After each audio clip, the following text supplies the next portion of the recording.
Kamareddy declaration అమలు చేయాలని నేను చేసిన పోరాట ఫలితంగా తెలంగాణ రాష్ట్రంలో కులగణన జరిగింది. కులగణన జరిగిన తర్వాత అసెంబ్లీలో బీసీ రిజర్వేషన్లు 42% పెంచుతూ ఇలా అసెంబ్లీలో ఏకగ్రీవ తీర్మానం చేశారు, చట్టం చేశారు. ఆ చట్టం చేసిన తర్వాత రాష్ట్ర ప్రభుత్వం 42% బీసీలకు విద్యా, ఉద్యోగ, రాజకీయ రంగాల్లో రిజర్వేషన్ పెంచుతూ జీవో నెంబర్ 9 విడుదల చేసిన సంగతి మీకు అందరికీ తెలిసిన విషయం. దీనికోసం 2 సంవత్సరాలుగా తెలంగాణ రాష్ట్రంలో ఐక్యమైంది. తెలంగాణ వ్యాప్తంగా బీసీ రిజర్వేషన్లు కావాలని తెలంగాణలోని బీసీ సమాజం అంతా రోడ్డెక్కింది. ఆ ఉద్యమం ఎంతవరకు పోయిందో మీకు తెలుసు. చివరికి రాష్ట్ర బంద్ కూడా జరిగింది. ఇదంతటికీ కారణం ఎవరు? బీసీ రిజర్వేషన్ల వ్యతిరేకి, బీసీల ద్రోహి అయినటువంటి రెడ్డి జాగృతికి సంబంధించినటువంటి బుట్టెంగారి వ్యక్తి బీసీ రిజర్వేషన్ల మీద హైకోర్టులో కేసు వేయడం జరిగింది. హైకోర్టులో 2 రోజుల విచారణ తర్వాత బీసీ రిజర్వేషన్లు 42% రిజర్వేషన్లు చెల్లవు అని చెప్పి హైకోర్టు తీర్పు ఇచ్చింది. ఈ హైకోర్టు తీర్పు ఇవ్వడానికి బీసీల నోటికాడి ముద్దను గుంజుకొని బీసీలను తెలంగాణలో రాజకీయంగా అన్యాయం చేయడానికి, ఇవాళ వేల మంది బీసీలు సర్పంచులు కాకుండా, కౌన్సిలర్లు కాకుండా, కార్పొరేటర్లు కాకుండా, ఎంపీడీసీలుగా, జెడ్పీసీలు కాకుండా కుట్ర చేసేయడానికి ప్రధాన కారణం బుట్టెంగారి మాధవరెడ్డి. ఈ బుట్టెంగారి మాధవరెడ్డి వెనుక ఎవరున్నారు? అసలు దీని వెనుక ఎవరు నడిపిస్తున్నారు? ఈయనకు పెట్రోల్, డీజిల్ ఎవరు అందించారు? ఈయన వనరులు ఎవరు సమకూర్చారు?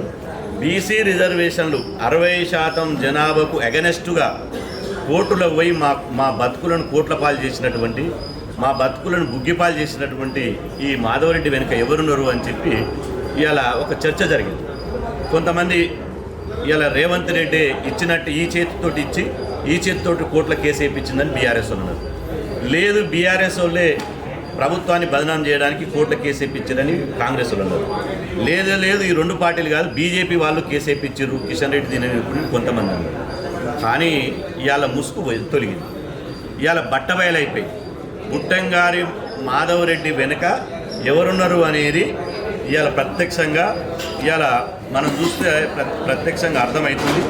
ఇవాళ బుట్టంగారి మాధవరెడ్డి ఇలా స్పష్టంగా బుట్టంగారి మాధవరెడ్డిని బీఆర్ఎస్ పార్టీ కండవ కప్పి ఆయనకు బీఫామ్ ఇస్తుంది. ఎవరు? మేడ్చల్లు నియోజకవర్గం 3 చింతలపల్లి మున్సిపాలిటీ కేశవాపూర్ అనే విలేజ్లో బీఆర్ఎస్ గులాబీ కండవ కప్పి ఈ రిజర్వేషన్ వ్యతిరేకి మాధవరెడ్డికి కాంగ్రెస్ బీఆర్ఎస్ ఎమ్మెల్యే అయినటువంటి మల్లారెడ్డి బీఫామ్ ఇస్తున్నారు. ఇవాళ మల్లారెడ్డి బీఫామ్ ఇచ్చి ఎన్నికల ప్రచారానికి కూడా బుట్టంగారి మాధవరెడ్డిని గెలిపించాలని చెప్పి మల్లారెడ్డి ఇంటింటికి తిరిగి ప్రచారం చేస్తున్నాడు. అంటే ఈ బుట్టంగారి మాధవరెడ్డి బీఆర్ఎస్ పెంచి పోషించినటువంటి ద్రోహి అని తెలిపింది. బీసీలను రిజర్వేషన్లు అడ్డుకున్న దాని వెనుక బీఆర్ఎస్ పార్టీ ఉందని తేలిపోయింది. 100% బీఆర్ఎస్ పార్టీ బీసీ రిజర్వేషన్లు అడ్డుకున్నది అనేది ఈ పెవికాల్ బంధం ద్వారా తెగిపోయింది. ఇవాళ మేము ఒకటే సూటిగా ప్రశ్నిస్తున్నాం. ఇవాళ కేసీఆర్ గారికి, కేటీఆర్ గారికి, హరీష్ రావు గారికి తెలియకుండా మల్లారెడ్డి గారు ఇంత పెద్ద ఇష్యూ జరిగి రిజర్వేషన్లు అడ్డుకున్నటువంటి వ్యక్తిని గులాబీ పార్టీలో అంత ఈజీగా జాయిన్ చేసుకుంటాడా? గులాబీ పార్టీలో జాయిన్ చేసుకోవడానికి కారణం ఏంది అంటే దీనికి ప్రతిఫలం బీసీ రిజర్వేషన్ను అడ్డుకున్నందుకే ఇవాళ బుట్టంగారి మాధవరెడ్డికి బీఆర్ఎస్ పార్టీ అండగా ఉండి డబ్బులు ఇచ్చి వెనక ఉండి కౌన్సిలర్ టికెట్ ఇచ్చింది. 10వ వార్డు కౌన్సిలర్గా టికెట్ ఇచ్చింది. టికెట్ ఇస్తే ఆ టికెట్ మీద ఇవాళ పోటీ చేస్తున్నాడు. మరి దీనికి బీఆర్ఎస్ పార్టీ ఆది నాయకత్వం కేసీఆర్, కేటీఆర్, హరీష్ రావు ఏం సమాధానం చెప్తారో బీసీ సమాజానికి చెప్పి తీరాలి. బీసీ సమాజానికి చెప్పి తీరకపోతే బీఆర్ఎస్ పార్టీ కూడా బీసీ ద్రోహుల పార్టీగా చరిత్రలో మిగిలిపోతుంది. ఇవాళ మా నోటికాడి ముద్దను గుంజేసి బీసీలకు ద్రోహం చేసి ఇవాళ స్వాతంత్రం వచ్చిన 80 సంవత్సరాల తర్వాత మేము 60% ఉంటే 42% రిజర్వేషన్లు పెంచితే కోర్టులకు పోయి రిజర్వేషన్లు అడ్డుకున్నటువంటి ద్రోహికి ఒక ఆధిపత్యానికి సంబంధించి బీసీల పొట్టగొట్టినోని బీఆర్ఎస్ పార్టీ హక్కున చేర్చుకొని అతను గెలిపియాలని బీఫామ్ ఎందుకు ఇచ్చింది?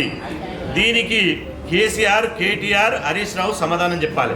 బీఆర్ఎస్ పార్టీలో ఉన్నటువంటి మా రక్త సంబంధికులు, మా నాయకుడు వాళ్ళు ఇవాళ మధుసూదన్ చారి గారు, తలసాని శ్రీనివాస్ యాదవ్ గారు, ఈ శ్రీనివాస్ గౌడ్ గారు, వద్దిరాజు రవిచంద్ర గారు, అదేవిధంగా గంగుల కమలాకర్ గారు, మీరు చెప్పండి ఎక్కడ న్యాయం ఉందో చెప్పాలి.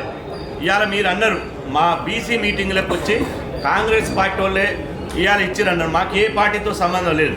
ఇవాళ కాంగ్రెస్ వాళ్ళు ఓట్ల కేసు వేపిస్తే కాంగ్రెస్ వాళ్ళని ఇవాళ వాళ్ళని నడి రోడ్డు మీద నిలబెట్టేటోళ్ళు, బీసీల ద్రోహులు అని చెప్పేటోళ్ళు.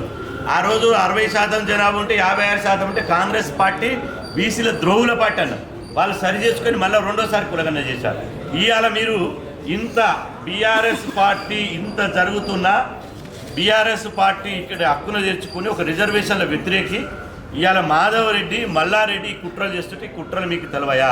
అందుకనే బీఆర్ఎస్ పార్టీ ఉన్నటువంటి బీసీ నాయకులు నేను విజ్ఞప్తి చేస్తున్నా, మీకు ఏమాత్రం బీసీల మీద చిత్తశుద్ధి ఉన్నా కేసీఆర్ ఇంటి ముందర ధర్నా చేయండి.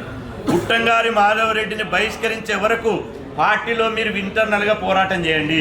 మీరు నిజంగా పోరాటం చేస్తే బీసీ బిడ్డలు బీసీల కోసం నిజంగా కొట్లాడతారని మేము అనుకుంటాం. మీరు కనుక పోరాటం చేయకపోతే మిమ్మల్ని కూడా కేవలం బీసీలకు ఇవాళ అధికారం పోయింది కాబట్టి బీసీల రాగమెత్తుకురు, బీసీల పల్లవెత్తుకురు అనే ఇవాళ బీసీ సమాజం శంకిస్తుంది తప్ప బీసీలు మీ మీద విశ్వాసం కోల్పోతారు. ఇవాళ 100% ఇంత పచ్చిగా ఈ పెవికాల బంధం బీఆర్ఎస్ పార్టీకి మాధవరెడ్డికి ఇంత పెవికాల బంధం ఉంటే బీఆర్ఎస్ పార్టీ దీని మీద ఎందుకు స్పందించదు? కాబట్టి మీరు స్పందిస్తే 48 గంటల్లో మీకు సమయం ఇస్తున్నాం. 48 గంటల్లోగా మీరు స్పందిస్తేనే సరే. మీరు స్పందించకపోతే బీఆర్ఎస్ పార్టీ కార్యాలయాలని రాష్ట్ర కార్యాలయం నుంచి మొదలుకుంటే జిల్లా కార్యాలయం వరకు ముట్టడిస్తాం. మీరు మాధవరెడ్డిని మా మనిషి కాదు, మేము బహిష్కరిస్తున్నాం, మాకు సంబంధం లేదని ప్రకటించండి. లేదు మాధవరెడ్డి మా మనిషి అని ధైర్యం ఉంటే చెప్పండి. మాధవరెడ్డి మా మనిషే, బీసీ రిజర్వేషన్లు అడ్డుకున్నది వాస్తవమే, బీసీ రిజర్వేషన్లు అడ్డుకున్న దాని వెనుక మేమే ఉన్నామని చెప్పండి. మీకు దమ్ము ధైర్యం ఉంటే బీఆర్ఎస్ పార్టీ వాళ్ళకు దమ్ము ధైర్యం ఉంటే చెప్పండి. నేను సవాల్ విసురుతున్నా. ఒక బీసీ బిడ్డగా మా ఆవేదన, మా ఆక్రోశం, మా ఆకలి బాధ మమ్మల్ని అణచివేస్తున్నటువంటి ఈ యొక్క దాన్ని రగిలిపోతున్నాం. ఇట్లాంటి బీసీల ద్రోహిని మీరు చేసుకొని ఇలా బీఆర్ఎస్ పార్టీ బీసీల ద్రోహిగా మిగిలింది కదా. దీని మీద ఎందుకు సమాధానం చెప్పరు? మీరు సమాధానం చెప్పకుంటే మీ శవయాత్రలు చేస్తాం, మిమ్మల్ని చావు డప్పు కొడతాం, మీ ఇళ్ళ దగ్గరికి వచ్చి చావు డప్పులు కొడతాం. మీరు బీసీల ద్రోహి అని గ్రామాన ఇవాళ చాటింపు చేస్తాం, దండోర వేయిస్తాం. ప్రతి గ్రామంలో బీఆర్ఎస్ పార్టీ బీసీల ద్రోహుల పార్టీని దండోరేపిస్తాం. మీరు ఇట్లాంటి దోపిడి దొంగను, ఇట్లాంటి ద్రోహిని మీరు బీఆర్ఎస్ పార్టీ చేర్చుకుంటారా? అంటే బీసీలు అంటే కేవలం బీఆర్ఎస్ పార్టీకి ఇవాళ ఎన్ని ఓట్లు వేసేందుకు జిందాబాద్ కొట్టేందుకే ఉన్నది. మేము అప్పుడే అనుకున్నాం దళితులు ముఖ్యమంత్రిని చేస్తారని గోవింద్ అన్నారు.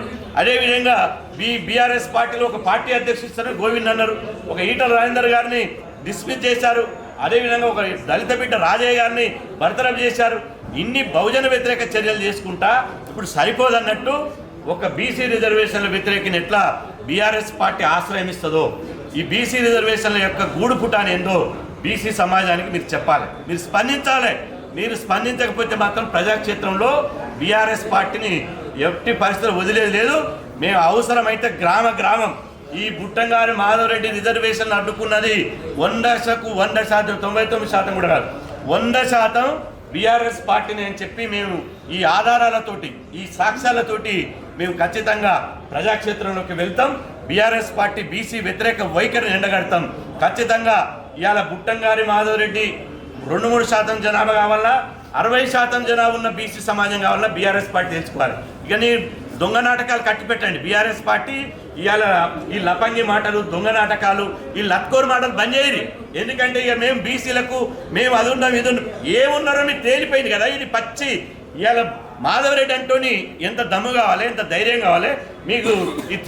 బీఆర్ఎస్ పార్టీలో కౌన్సిలర్ ఎట్లా అవకాశం ఇచ్చారంటే బీసీ రిజర్వేషన్లకు అడ్డుకున్నందుకు ప్రతిఫలంగా ఒక గిఫ్ట్గా ఆయనకు కౌన్సిలర్ పదవి ఇచ్చారు. ఇవాళ పొరపాటును గెలవనీయం 100% గెలవనీయం బిడ్డని, కానీ పొరపాటును రాపడం గెలిస్తే మున్సిపల్ చైర్మన్ ఇస్తారు.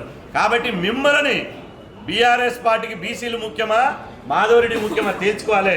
48 గంటల సమాధానం చెప్పాలి. చెప్పకపోతే మాత్రం బీఆర్ఎస్ పార్టీని బీసీలు రాజకీయంగా బొందబెట్టదని చెప్పి సందర్భంగా హెచ్చరిస్తున్నాం.